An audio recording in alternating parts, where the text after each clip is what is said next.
Kayo po ba ay nakatanggap ng great grace na somebody took the extra mile to help you beyond what you expect them to give you? Ang sarap ng pakiramdam syempre kapag ikay natulungan ng husto when you don't know who can help you. Pero mas masarap nga di po ba yung kapag tayo mismo yung tutulong and tayo pa yung mismo nakita natin na they need greater help from us, tapos inyo pa yung ibibigay natin, hindi po ba? Gaya pa na sinabi ng Panginoon Jesus, it's better to give than to receive. At natutuwa po ako sa church na to, syempre marami po dito sa atin, kinarir nyo ang pagtulong sa kapwa. So alam po natin kapag February, usually pinag-uusapan tungkol sa pagmamahalan, tungkol sa pag-ibig. Pero sa umaga na ito, pag-uusapan po natin yung pagmamahal muna sa kapwa, sa isa't isa. Pag-uusapan po natin isang mahalagang kwento. Lagi naman po ito siguro na nakukwento, pero magandang makakuha po tayo ng inspiration mula sa salita ng Diyos. Magmula po sa Luke chapter 10. Ang title po ng ating message for today is Stretching Our Love. Bakit stretching? Kasi kinakailangan pa po natin matuto na higitan pa yung pagmamahal na pwede natin ibigay sa Diyos at sa kapwa natin. Amen po ba? So, the more na nagmamature ka, dapat the more ka na nagbibigay ng love sa kapwa. The more na mas iniisip mo na mag-fill ka ng love tank ng ibang tao. Have you heard of the concept of love tank? Ibig sabihin nito, bawat isa sa atin mayroon do tangke na kinakailangan mapuno ng pagmamahal. Kapag yun kulang, nagiging dysfunctional po tayo. Kasi kailangan po natin mapuspos ng pagmamahal. At yung pinakamahalagang kapuspusan na matanggap natin ay yung pagmamahal ng Diyos po sa atin. Amen po ba yun? Alright, so sabihin natin mas madali magmahal kung yung tao ay lovable. Pero kapag talagang the person is really in need, at ikaw mismo sabihin natin, hindi ka naman ganun ka-able o hindi ka ganun karami ang resources, pero you wish you have more, basta kung anong kaya natin itulong po natin. Napakahalaga po yun, di po ba?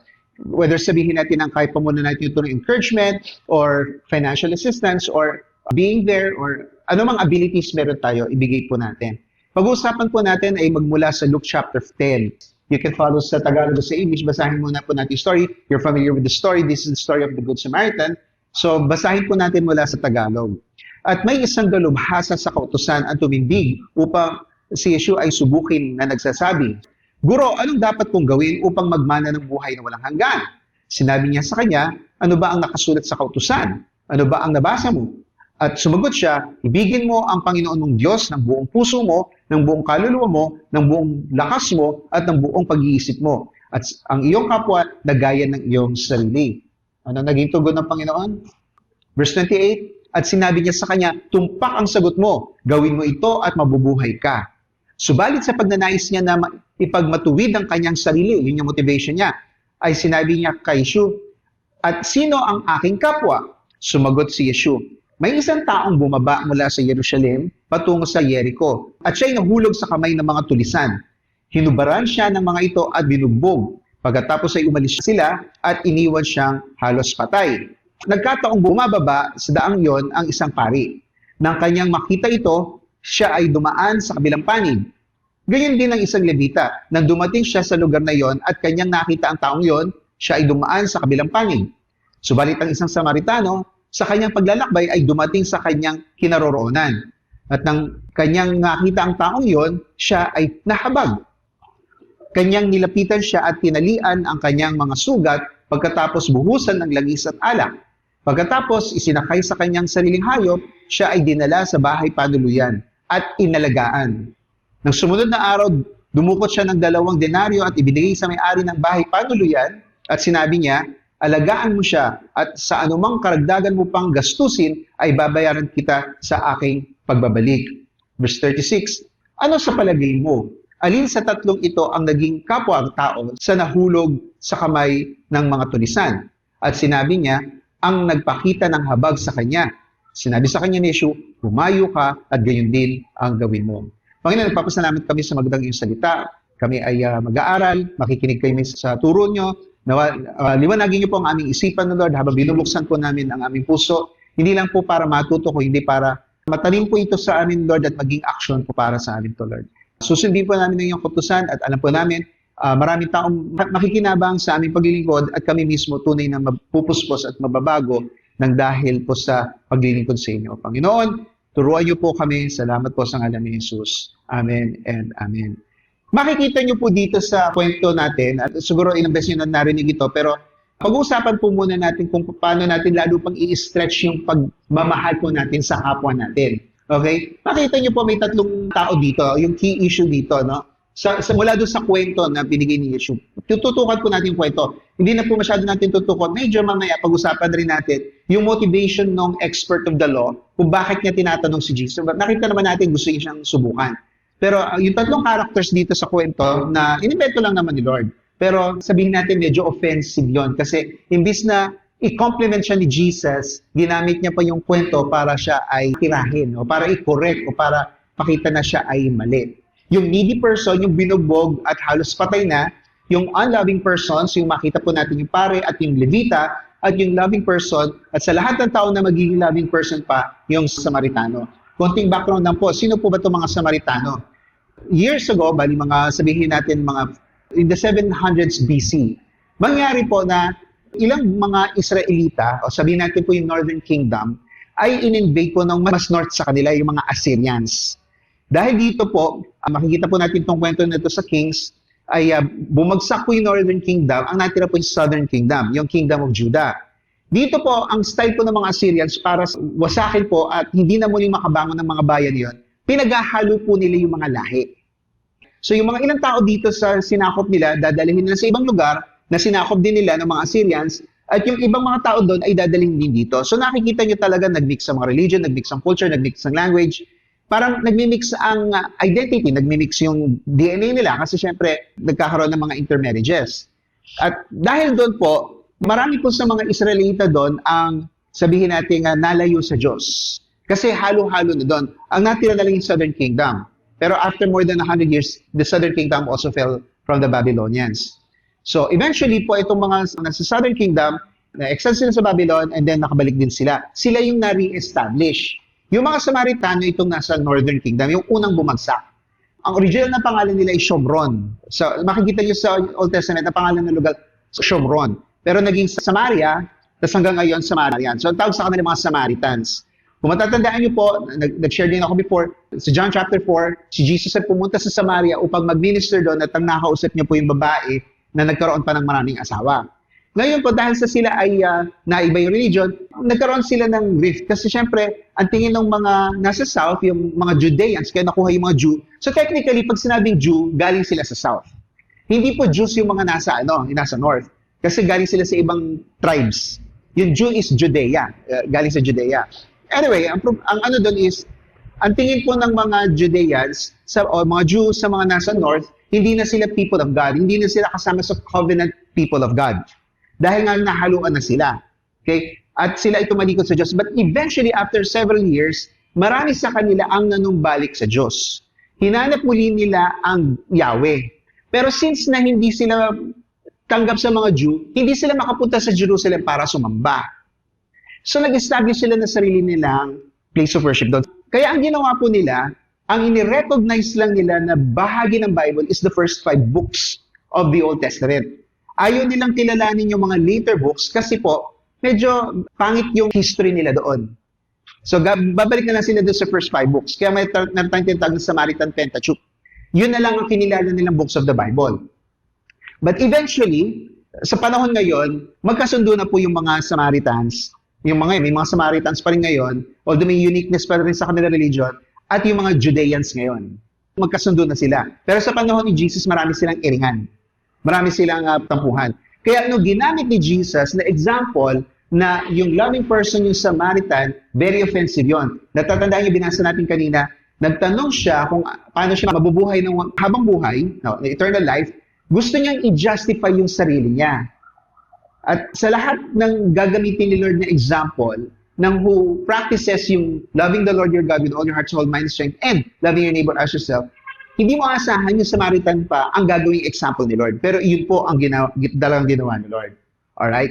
So, yun po yung parang tension po dun sa story. So, imbis na nakatanggap ng compliment yung teacher of the law, dahil alam niya yung tamang sagot na if you want to live forever, you have to love the Lord your God with all your heart, soul, mind, and strength, and then you have to love your neighbor as yourself. Which is, sabi naman Jesus, tama naman yun. At nag-agree tayo dun syempre. Sa story na to, I would like to draw about 3 kinds of love. Ito yung challenge ko sa inyo. Can God stretch your love from hero love to generous and habitual love. Alright? Pag-usapan po natin itong tatlo na to. Ano ba itong hero love? Ano ba itong generous love? At ano ba itong habitual love? Kumbaga, hindi lang tayo manatili doon sa hero love, kundi maabot tayo doon sa generous love at doon sa habitual love. So, let's talk about the hero love. Sabihin natin po, ito ay pinakamadali. For example, may nangyaring aksidente, nasa kalsada kayo. Nataon po na may nagkabanggaan. Pag hero love, ang instinct mo, tulungan natin yung tao na yon. Tapos tumawag pa tayo ng pulis, ambulansya, gano'n. Pagkatapos nung tapos na yung gagawin natin. Di ba? Nagawa lang yung pansamantala ng emergency, sabihin natin madaling magpakabayani. Naintindihan niyo po yon? Kasi sino naman talaga nandun, gusto nating matulungan. At kapag tayo nandun, kinakailangan natin ng emergency help, sana may tumulong din. Hindi po ba, although sabihin natin, medyo delikado din, no? Kasi baka lalong mapalala mo yung lagay ng tao na yun. No? So it is easy to be a hero when someone needs it for that moment because we can walk away when others take over. For example, nadalan sa hospital, tapos na yun. Wala nang commitment, hindi po ba? Pero ang pinakikita dito eventually, so mamaya tatanong tayo sa hero love to generous love, the neighborly Samaritan was more than a hero, but he was loving. He did it because he was a loving person. So to learn to love, we should realize our unworthiness. Kasi we will have to learn from why this Samaritan was a loving person. Okay po ba yun? So dalawang reminders lang po para sa atin. Unang-una, we need to remember that God loved us when we were unlovable. So makikita niyo po ito, no? Paano inumpisa ni Jesus yung kwento? In reply, Jesus said, a man was going down from Jerusalem to Jericho. So tingnan natin saan ba sila galing. Probably, yung tatlo na yon, obviously sabi dito, the man was from Jerusalem. So si Jerusalem is nasa top siya ng hill.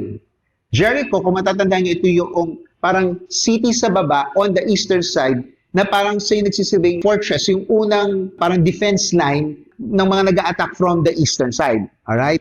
So kung matatandaan niyo sa history ng Israel, ang pagka-cross nila from the other side, yung Jericho ang kanilang unang in-encounter from Gilgal to Jericho. So obviously the man, this probably understood na this was a Jew, he came from Jerusalem. Alright? So kababayan nila ito.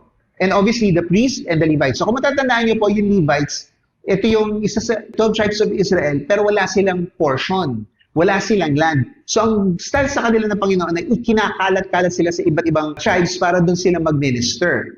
At ilan sa mga Levites become priests. So lahat ng priests ay Levites. Pero hindi lahat ng Levites ay priests. Sa isang banda, medyo special ang mga Levites kasi sila ang mga religious leaders doon. Okay? Sila yung nagsuserve para sa mga kanilang kapatid. Okay? At may mga privileges sila kasi since wala silang land, so minsan bibigyan sila ng isang parte doon and they can cultivate, they can plant, and so on and so forth. Pero siyempre, we don't know where the Samaritan came from. Basta nandun siya sa daan na yon. Kasi yung pagsabihin natin yung from Jerusalem to Jericho, doon dumadaan yung ibang mga tao. So we cannot just assume kasi hindi na mahalaga sa kwento yon kung saan galing yung Samaritan. But the Samaritan happened to be there. Probably he didn't come from Jerusalem, but that's not important part of the story. Pero ito yung mga kababayan nila. Kung tutuusin, ang tumulong pa doon sa Hudyo na nabiktima ng mga tulisan, siya pa ang tumulong sa kapwa Hudyo. At yung inaasahan na tutulong, yung mga Levites and priests, sila pa yung mga hindi tumulong. Yun po yung nakakalungkot doon. Pero isipin nyo, it was Jerusalem, the city of David and the city of God. Diba? It was a very important place kung saan you encounter God, you can worship God, and you can learn the law of the Lord. So kung tutusin, sila dapat yung pinakamalalapit sa Diyos. Pero parang sa story na to, iba ang nangyari. Yung mga nagtuturo pa ng Torah, ng salita ng Diyos, sila pa yung hindi tumulong dito sa tao kawawa. So pagdating sa verse 31, so a priest happened to be going down there. So nakita natin, binasa natin kanina yung story, the priest and the Levite. How did each of them look or esteem themselves and the victim? Mataas ang pagtingin nila to the point na hindi sila pwedeng makialam doon. Ngayon, kasi kung ikaw ay priest, bakit hindi ka makikialam? Alright?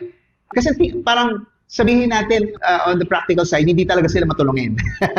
All they care about is their religious duties. So panama itong kwento na to sa mga priest na yun. Alright?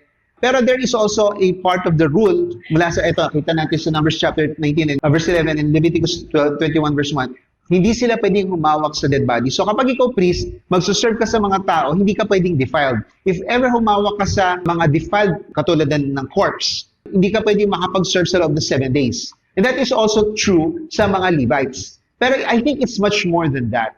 Dahil nasanay sila na dapat hindi sila humahawak sa mga ganon, hindi sila inaasahan na tutulong pa ever. Wala silang makitang sitwasyon na this is exceptional case. Hindi katulad nung kay David. Kung matatanda nyo kay David, nung sila'y gutom na gutom, wala nang tinapay dito, kunin nyo na yung tinapay dito sa tabernacle noon, yun ang kainin nyo. Kung tutusin, bawal yung kainin na hindi priest.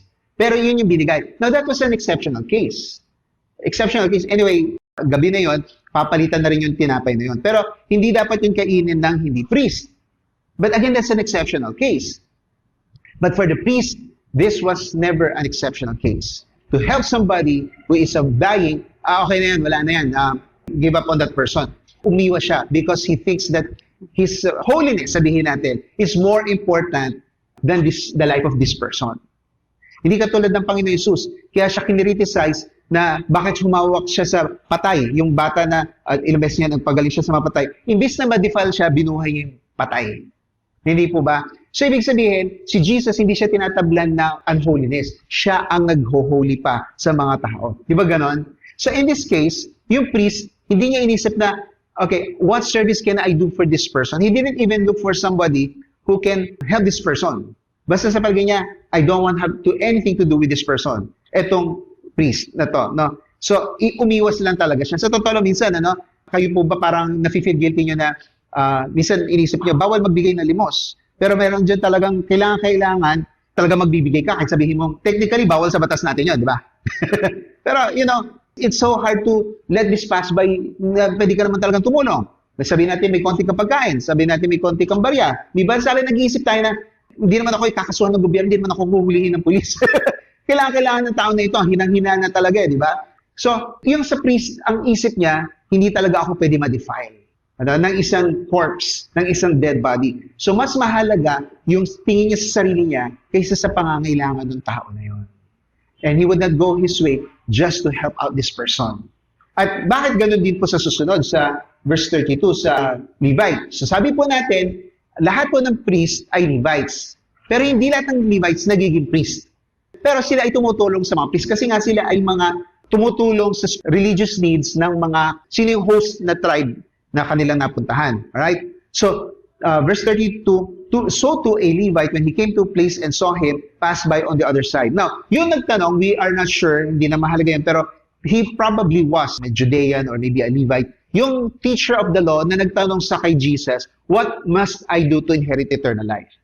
Pero ang point nun is, finorm ni Jesus yung kwento na to, instead to compliment him, to rebuke him, ganito naman talaga kayo, you don't help. Mataas masyadong tingin nyo that you don't dare to help people who are in need. So a Levite also cannot be defiled by touching the dead, just like the first one, though was lesser than the priest, but not by any better. Ang ganito po yun, Sabihin natin, baka nakita niyo yung priest, hindi na mahalaga, hindi na sinabi sa kwento yon. Basta ang point doon is, pareho silang hindi tutulong. Pero ganito po yon. Kung yung priest hindi pwede ma-defile, ikaw bilang Levite, may pwedeng pumalit sa'yo. Di ba? Kung dahil sa tumulong ka sa isang tao, sabihin mo lang, defiled ako ngayon dahil I touched, well, obviously, hindi naman talaga namatay yung tao na ngayon. Pero sabihin natin na defile ako ng tao na ito. Di ba? Pwede mo naman sabihin sa ibang Levites, kayo na lang tumulong kay priest sa service. Excuse mo na ako ngayon. Nakuha niyo po yung ganon? Excuse mo na ako. Ibig sabihin, kung tutusin itong Levite na to, pwede siyang tumulong at meron namang ibang pwedeng humalili sa kanya. Pero ang tingin pa rin niya sa sarili niya ay mataas, and so therefore, hindi siya tutulong. Wala siyang pakialam. Hindi man lang tumawag ng ibang pwedeng tumulong. Actually, kaya pinorma ni Jesus yung kwento na ito, kasi ito yung mga tao na dapat tumulong sa kanilang mga kababayan, pero hindi sila tumutulong. Matatandaan po natin, sinabi ni James, paano yung sasabihin mong tutulong ka, pero sasabihin mo, God bless you, brother, sister, may the Lord bless you, pero hindi ka naman nag-abot ng tulong. Hindi po ba? Anong klase yun? Yun yung example ng faith without works. Hindi po ba?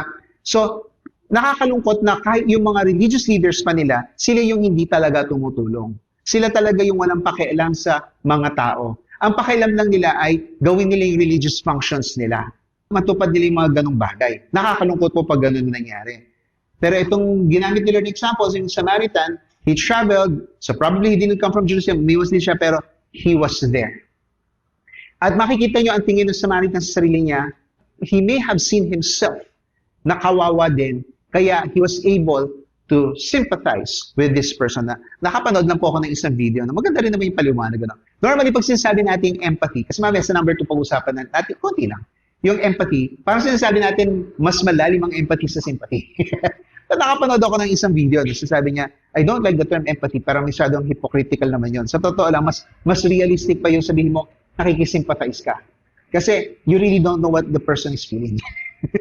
Anyway, siguro case-to-case basis naman yun. Ano? We do our best to be able to help out others, kung lalo na kung may similar experiences tayo sa kanila. Pero kung wala, hanggang sabihin natin na we show our sympathy for people like this. But this person, to Samaritan na to, even though he was not part of God's people, at least for the Jews, both in ethnicity, kasi mixed race na nga po sila, and religious kasi sila, yung mga Samaritans, they don't worship in Jerusalem, at yung mga Jews, they do worship in Jerusalem. So, they probably unwanted. Siguro kung may consciousness lang yung taong bugbog, sabihin mo, don't touch me, you're a Samaritan. Baka sabihin niya yun. Pero, obviously, that's not the example that Jesus gave here.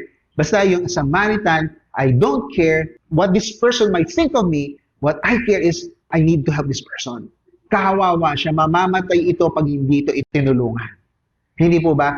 So perhaps he wanted to be a good neighbor. So tatandaan po natin, itong Samaritans na sa north nila, kung tutusin na sandwich sila sa dalawang lugar ng mga Hudyo. Kasi ganito po yun, nagbalikan yung mga Hudyo sa south, pero na-repopulate nila yung north. So nasa gitna ang Samaria. Yung north is Galilee. Doon nangingisda sina Pedro, nandun ang Nazareth, nandun ang Capernaum, nasa gitna ang Samaria. So mapapansin nyo, yung mga Jews, umiiwas sila dito, sila sa gilid dumadaan, iniiwasan sila in Samaria. Kasi minsan, there was a time sa Luke, punta tayo Jerusalem.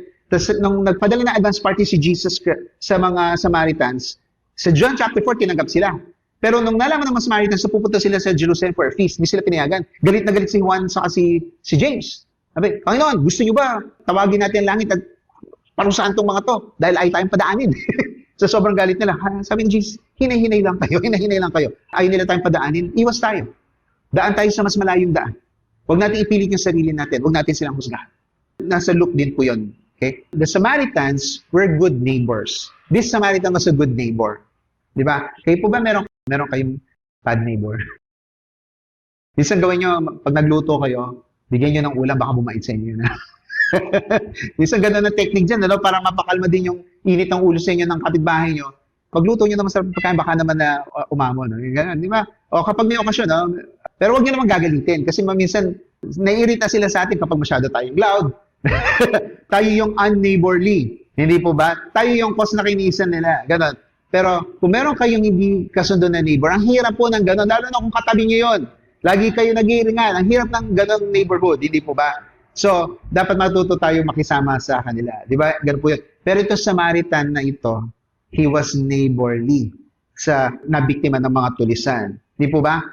Did the Samaritan think of his safety? Kasi ang mga robbers nun, isipin, uy, baka nandiyan pa, nagtatago pa yung mga bumiktima dito. Baka naman na ako pa naman susunod. He didn't think about that. Maybe the priest thought of it. Maybe the Levite thought of it. Hindi mo na ako tutulong, baka ako naman mabiktima nito, baka set up ito, baka scam to, baka trap ito. No, the Samaritan did not think of his safety. What he thought was this person needs help and I can do something about this. He valued the life of this man. Diba? Sabi, when he saw him, he took pity on him. Right? Verse 34, he went to him and bandaged his wound. Alam niyo po, sa mga, I think in the second century, hanggang sa third century, yung mga Bible teachers noon, yung mga experts, mga church fathers ang tawag sa kanila, ini-spiritualize nila yung meaning na to, ina-allegorize nila. Mahilig sila mag-allegorize. So, yung bandage daw, ito meaning yan, yung pouring of oil, ito meaning yan. We're not gonna do that kasi hindi yun ang intention ni Jesus dito. We don't have to spiritualize everything na yung wounds, ito yung kasalanan niya. Hindi po yun. Yung oil, yung wine, yung Holy Spirit. Hindi po yun. Hindi po natin interpret that way. Kasi hindi yun ang point ni Jesus dito. Ang point dito, tumulong yung tao. Alright? Kailangan ng oil, kailangan ng wine. Bakit kaya may wine? Kasi malamang for disinfection yun, di po ba? Ginagamit po yun sa disinfection. And then he put the man on his own donkey, brought him at an inn, and took care of him. So nagmalasakit itong tao na to. was God's love working in the lives of Samaritans. Of the people you think that have gone astray, false religions na sila. Ganun tingin ng mga Hudyo sa mga Samaritans, false religion na kayo. Hindi na kayo covenant people of God. Hindi kayo kabahagi sa amin. Dapat sa Jerusalem kayo sasama pero hindi nyo magagawin yun eh. Di ba? So, kung ano-ano na kayo mga, nahaluan na kayo ng mga iba't mga pagan practices, ganun. Although, sabi mo nga, eventually they went back to Yahweh. Yun nga lang, not the version of Jerusalem. Okay? So makita nyo, God was working even in the lives of the Samaritans. You cannot stop God from changing lives of other people na kahit yung hindi natin maabot. Sabihin natin, kindness can be universal, but don't underestimate how God works in the hearts of people who are earnestly seeking for Him. Kabihin natin kahit sa ilang may examples sa New Testament, si Cornelius, sa Acts chapter 10. Ang sabi doon, this man was a Roman general, but he feared the Lord. Paano nangyari yun? Because God was working. He's not limited with Christians. He does His work to help out people. And eventually, He found Peter na nagdala sa kanya ng gospel. Meron pa sa Luke chapter 4 din at sa John chapter 4 na mga officials. Yung isa kasi sa last part of John chapter 4, official sa Galilee. Okay, hindi ito mga Jews, hindi ito mga kababayan nila, pero Jesus went to their house, hinil yung kanilang daughter. Alright? So, ibig sabihin, God is moving even in the lives of people whom you don't consider as Christians. He does help them. Was God's love on the road to Jericho? I believe so. I believe so. Ngayon sabihin natin, medyo in-spiritualize ko na to, but this is what you found. Na talagang pinorma ni Jesus, na of all the people who would help, is a Samaritan. And doon sa alanganing lugar pa, He found help. And maybe God positions you or plans for you to be along someone else's path who is in need. And you just have to be sensitive to the needs of other people. Maybe perhaps you have to listen to them first. Ano ba may tutulong ka? Maybe just asking one person na biglang mag-open up sa'yo.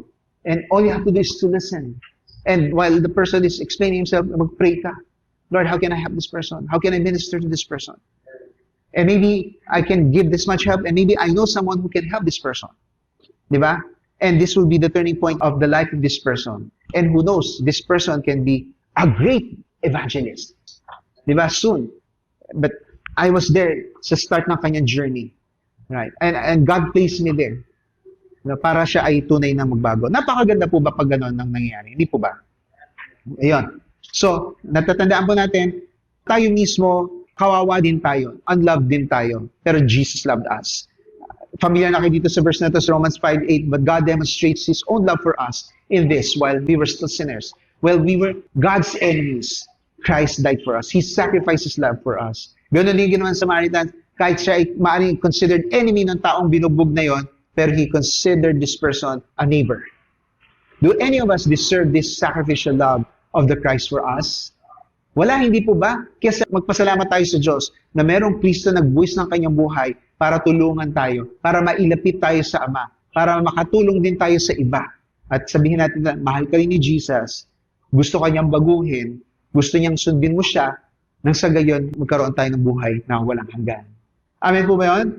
Amen. So number 2, dahil nga sa tanong ko sa iyo kanina, ano ba ang tingin ng priest sa kanilang sarili, sa kanilang Levite? Mataas ang pagtingin nila. So, ang second advice natin is, let's never lift ourselves above others. Kasi ito yung magpo-prohibit sa atin from helping one another. Verse 34, then he went to him. Ito na rin, same verse na ito, binasa ko kanina. The Samaritan was better and obedient to the law compared to the priest and the Levites. Imagine niyo kung paano napahiya yung expert of the law, siya pa yung magaling sa law, dinare niya si Jesus, he wanted to justify himself. He wanted to show that he was knowledgeable, and hindi pa siya nakontento doon, nag-push pa siya, who is my neighbor? Gusto niya ipakita na he is serving the people as an expert of the law. Pero pinakita ni Jesus, maaring yun ang alam mong pagtulong. Turo ka lang ng turo. Expert of the law ka. Pero hindi mo kayang gawin yung talagang practical na tulong ng kinakailangan ng isang tao. That's not loving your neighbor. So, tulad nitong Samaritan, hindi niya dinaan sa teaching. Hindi niya dinaan sa religious knowledge. Dinaan niya sa practical help. Hindi po ba? Ano yung pakiramdam, yung tinalian ka para mag-stop yung bleeding? Binuhusan ka para ma-relieve man ng pain? Di ba nga yung nakapako si Jesus, isa sa paliwanag na nakita ko is, kaya daw siya gustong painumin, although that's part of the prophecy, but for them, painumin siya ng sour wine ba yun? Di ba nilagay nila sa sponge, niloblob sa dulo ng stick, tapos pinapainom sa kanya na nakakapako siya. Sort of to relieve daw the pain. Para siguro pag medyo lasing ka, medyo hindi mo naramdaman pain. I don't know how true that is. Hindi pa ako nalalasing ever. And I don't plan to be drunk at any time. Parang medicinal din yata ang purpose na. Ang point ko dun is, yung relief ng inano ka ng wine, inano ka ng oil para tumigil yung bleeding, para mawala yung hapde, tapos dinala ka kung saan ka pwedeng maasikaso. Hindi po ba? Kasi hindi niya kaya tulungan ng sarili niya eh. Di ba? Ang sarap ng pakiramdam na may tumulong at ginawa niya yung magagawa niya para sa akin. Hindi po ba? Sa Luke chapter 6 verse 32, turo ni Jesus, kung umiibig kayo sa mga umiibig sa inyo, ano mapapala nyo? Ang mga makasalanan man ay umiibig sa mga umiibig sa kanila. Di ba? They are matchers. Di may mga ganun tao, no? If you scratch my back, I'll scratch your back. Di ba? If you do this for me, I'll do this for you. If you don't, I won't. Di ba? Ganon. Pero sabi niya, ganun naman kayo eh. Mamahalin nyo lang yung kapwa nyo, yung makikinabang din kayo. At kung gumagawa kayo ng mabuti sa mga gumagawa sa inyo ng mabuti, ano ang mapapala ninyo? Sapagkat gayon din naman ang ginagawa ng mga makasalanan. Nagtutulungan sila. So could it be better that for God, the bigger problem was those who refused to love and help the man instead of the Samaritan or the robbers? Kasi ang tingin ng mga Hudyo, the problem is the Samaritans. Ligaw sila. Masasama silang tao, ganon. Ano? Pero pinakikita dito, yung neighbor mo ang hindi problema. Ikaw ang problema. Hindi ka neighborly sa kanila. Kahit may mangyari sa Samaria, wala kayong pakialam dyan. Hindi nyo sila gusto. Baka wini-wish nyo sila na bumagsak pa sila. Di ba? Wini-wish nyo sila na may mangyari sa kanila masama. Ganon, di ba? Pero pinapakita dito, kayong mga priests and Levites, kayo ang problema. Mataas ang tingin nyo sa sarili nyo, masyadong banal ang tingin nyo sa sarili nyo, hindi nyo kayang tumulong tuloy. Hindi po ba? Anong pagkakaiba nyo sa mga makasalanan? Anong pagkakaiba nyo sa mga taong sila-sila lang nakikinabang sa Alam nyo po, ito po maaring din tayo, mag-fall din tayo sa ganitong trap. Kapag ang church ay naging selfish, pag ang church ay sila-sila lang nagtutulungan, hindi natin tinutulungan yung nasa labas ng church para din tayong ganito. Hindi po ba? Tinutulungan lang din natin yung mga nakakatulong sa atin. Sana wag mag-fall sa ganun ng church. Alright? Kaya nga tayo isang church. Verse 34, kung magpapahiram lamang kayo sa mga taong mayroon kayong inaasahang tatanggapin, ano ang mapapala ninyo? Ang mga makasalanan man ay nagpapahiram sa mga makasalanan upang tanggapin nilang muli ang gayunding halaga. Hindi po ba? So, the same point na pinapakita natin dito. So, yun yung tinutukoy natin na hero love. So, remember that God loved us when we were unlovable so we can love others. Let's never lift up ourselves above others. Okay, balikan natin yung questioner. For that arrogant questioner, the expert of the law, expert in the Torah, who sees his love for God, inisip niya siya yung magaling. Kasi hindi niya sasabihin na ang pinakadakilang utos ay love of the Lord of God at love your neighbor kung hindi niya ginagawa yun. Akala niya ginagawa niya yun. Baka niya gusto niya pabigyan ng example yung kung ano yung ginagawa niyang love the Lord, to follow the love the Lord your God with all heart, soul, mind, strength, at how to love his neighbor. Nagbigay na kaagad si Lord ng parable eh. This is the kind of love God expects you to do. The issue became, who is his neighbor? Kasi alam niyo, neighbors yung mga Samaritans eh. Diba? That he can love and love his way. Inisip mo, this is the way to love your neighbor. Pero what does your neighbor really need? Your neighbor really needs Jesus. They need to hear the gospel. They need Jesus. For Jesus, the issue was, are you a neighbor to someone? Diba? Kasi gusto niya ituro siya yung neighborly. Sabi ni Lord, hindi ka neighborly. Hindi ka neighborly.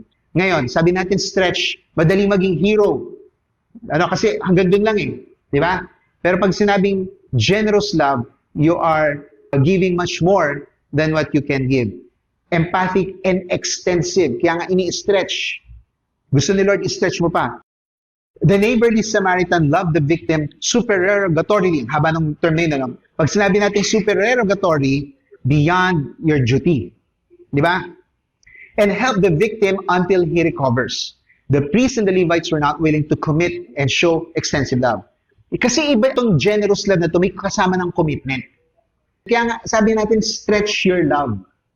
Hindi lang basta hero love one time, and then it's over. pero yung may commitment. I will help more. Na magpa-follow up pa ako, kung meron ako, magbibigay pa ako. To learn to love, understand people's need for love. Hindi po ba? Dalawang advice lang tayo ngayon. Dito, help as much as you can and with much as you have. Hindi lang basta yung ability, pero resources din.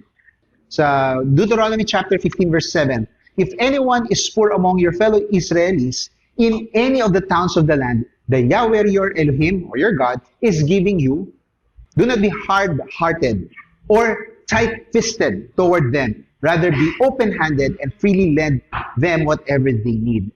Kasi the needy will always come along our way. Pero lang kung nasa bahay ka lang, hindi ka lumalabas, at wala kang makikita needy person. Pero magbukas ka ng social media, no? Actually, nakikita ko ng mga strangers, bigla talagang nagbibigay ng donasyon. Kahit sabihin natin pag may nasalantang biktima, no?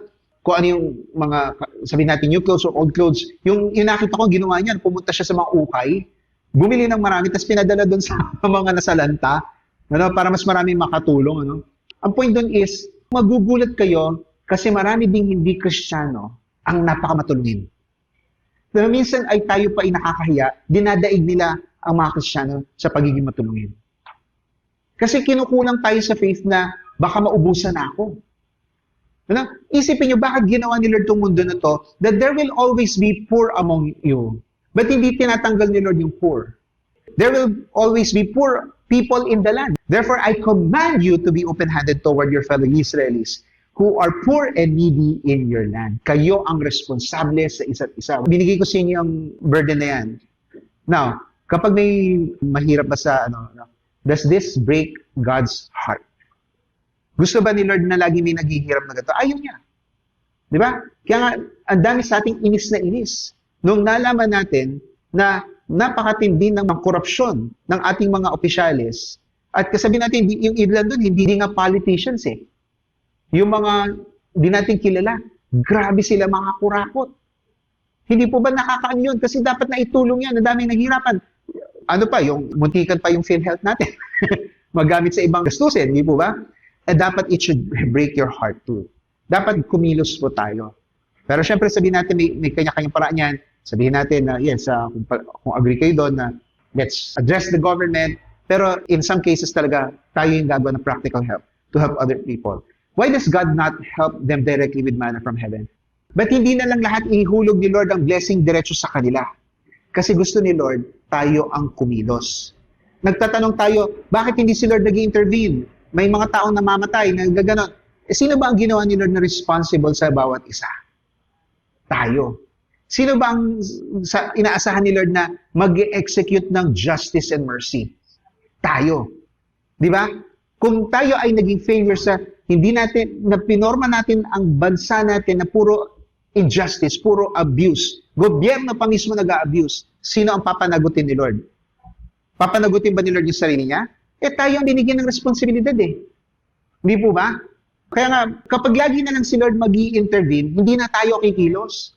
Sabihin natin na pakainin ka ni Lord, tapos mahuhulog na yung mana. Isang beses niya lang ginawa yun din. Ilang taon din. Na nahulog yung libreng pagkain yung mana. At pansamantala yun, nung nakapasok na sila sa promised land, hindi na nahulog yung mana. Nangyari din niya sabihin natin kay Prophet Elijah. Pero hindi niya ginawa sa ibang prophets yun. Alam niyo yung kay Prophet Elijah, hinahatiran siya ng mga pagkain ng mga ibon. Pero exceptional case yun. Hindi sa lahat ng pagkakataon ganun. Usually ginagamit ni Lord, nagpapadala siya ng mga tao na makakatulong sa iyo. At marami sa atin, kayo ang pinadadala ni Lord para makatulong. Ikaw yung Samaritan na tutulong. Tama po ba? Why does He want us to be responsible for the needy? Kasi tayo yung binigyan ni Lord ng resources. Kaya kapag ang isip mo, ang resources mo ay para sa iyo lang. Para sa luho mo lang. Hindi ka man lang nag-spare para sa mga nahihirap. Ika'y isang ganid. Natandaan yung utos din sa Old Testament, doon sa mga farmers noon, huwag niyong sasagarin ng pag-aani niyo. Iwan niyo yung mga gilid-gilid sa mga mahirap para makaani sila, may makain din sila. Magtira kayo para sa kanila. Huwag kayong ganid. Hindi po ba? Ganun ang Diyos. Number 2, shun unloving attitude. Kasi nag-start yan sa attitude no? Nabanggit na natin kanina, yung priest sa Levite, wala silang helpful attitude. Wala silang ganun thinking. how much has the unloving experienced love in their life? Itong mga priest na to, most of the times iniisip nila, when people respect them, people love them. When people go to them for advice, people admire them, people love them. Yun ang love na alam nila, na kapag sila pinupuri ng tao. Kaya hindi rin nila alam magbigay ng ibang klaseng love, which is yung practical, yung health, at minsan financial. Hindi po ba? Kaya yung mga unloving people, sometimes, baka hindi talaga sila nabibigyan ng tamang love. Ikaw, kapag alam mo yung tao hindi marunong mag-appreciate love, masarap ba tulungan? Kapag ang taas pa rin ang tingin nila sa sarili nila, pag tingin nila entitled sila, di ba parang natulungan tong taong ito? Nakakaalangan, hindi po ba? How does the lack of receiving love affect a life? Talagang magiging dysfunctional yan. Hindi niya alam paano i-handle ang love. Iniisip niya, entitled ako dito. How do those who lack love show they desire to be loved? Lalo na yung kapag na-addict sila sa praise, na-addict sila sa attention, yun lang ang alam na love na gusto nila matanggap. Kaya itong mga priest na to, they don't know love. Kahit marunong sila sa religious duties. So tingnan natin yung ano na to. At hindi pa natin ito nababasa to verse 35. The next day, he took out 2 denarii and gave them to the innkeeper. Look after him, he said, and when I return, I will reimburse you for any extra expense you may have. So makita nyo dito yung in-extend niya yung love niya. Sa totoo lang, itong kwento na to sinadya ni Lord na ridiculous ito, na walang gusto tumulong, na yung mga taong capable dapat sila ang tumulong. They're wrong, this is bothering, this is horrible, this is terrible and frustrating. Something must be done, and the Samaritan did what he could do. Alright? Do you have this holy discontent? Sa mundo na to, may mahirap, may mga naabuso, dapat may magawa ako. Dapat may maitulong ako. Ito yung sasabi natin, stretch natin yung love, generous love. Hindi lang basta hero love na one time na a particular moment na walang commitment. Ito may commitment.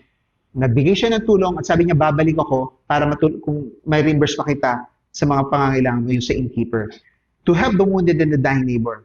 Will you deafen your ears and blind your eyes and kill the feelings that tells you to help the needy? Iba, parang tinitigasan nila yung konsensya nila, parang hindi na sila makonsensya. Di ba? Letter C, habitual love.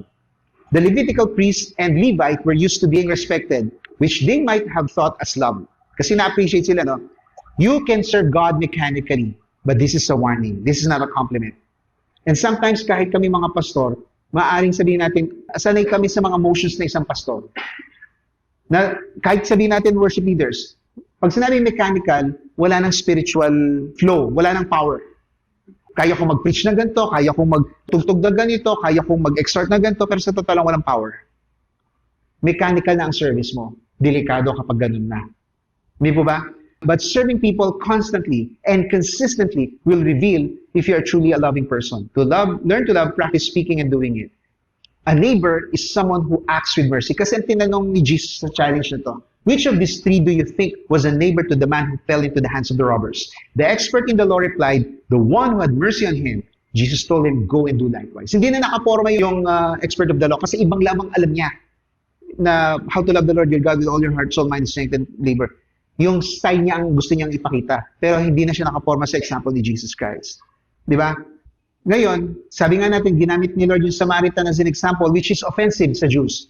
Mapansin niyo dito sa John chapter 8, ininsulto ng mga Judeans si Jesus. The Jews answered Jesus, aren't we right in saying that you are a Samaritan and a demon-possessed?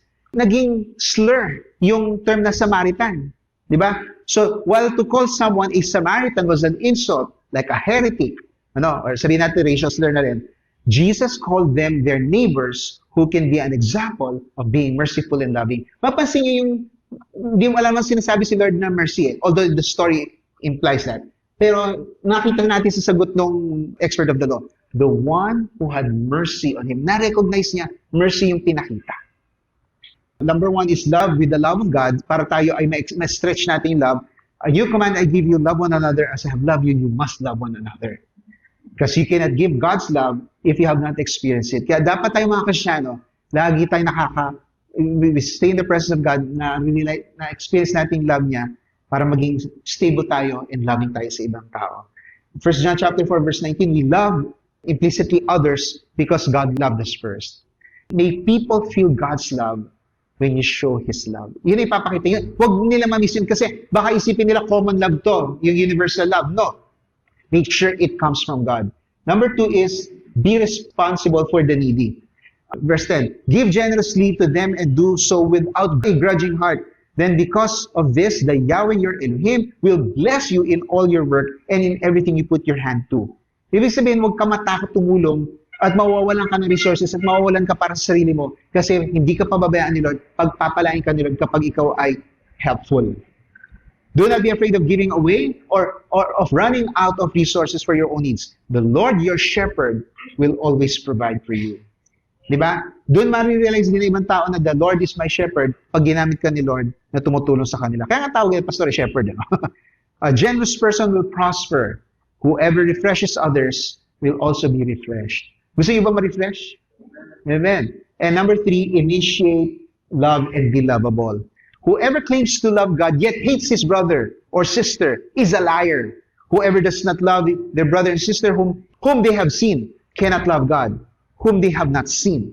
And He has given us this command. Anyone who loves God must also love their brother and sister. So totoo lang, dapat ang love is very basic action natin, very basic attitude. Kaya nga yung letter natin is habitual love. Ibig sabihin, sanay na tayo dito. Lagi na natin itong ginagawa. Kaya kapag tayo nagpapakita ng love, dapat lovable din tayo. Kaya sabi natin, initiate love and be lovable. Sesya na, may naalala ko akong worker na, meron kami workers sa church na laging present, laging tumutulong, pero napakasuplada.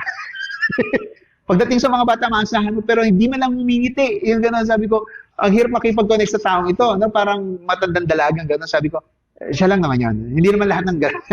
Pero may mga taong gano'n. Kasi ako, nakikipag-friend, gusto ko makipagkaibigan sa kanya sa church. Pero hindi ka malang hingiti, hindi ka pag dumaan, hindi papansin. No? So sayang, sana, wag naman sana gano'n. Pero personality niya lang ba yun?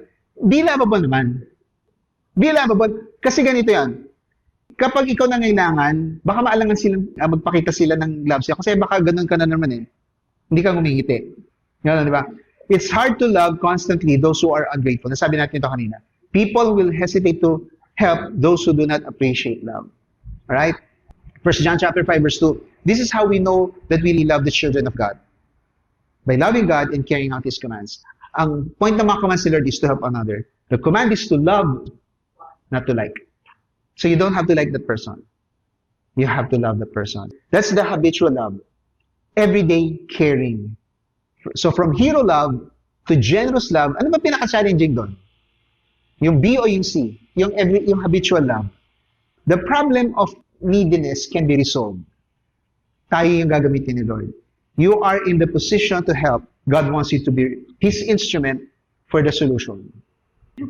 Stretching our love. I-stretch tayo ni Lord yung love natin. Hanggang saan ba tayo? Hanggang hero love lang ba tayo? One time lang? Emergency lang?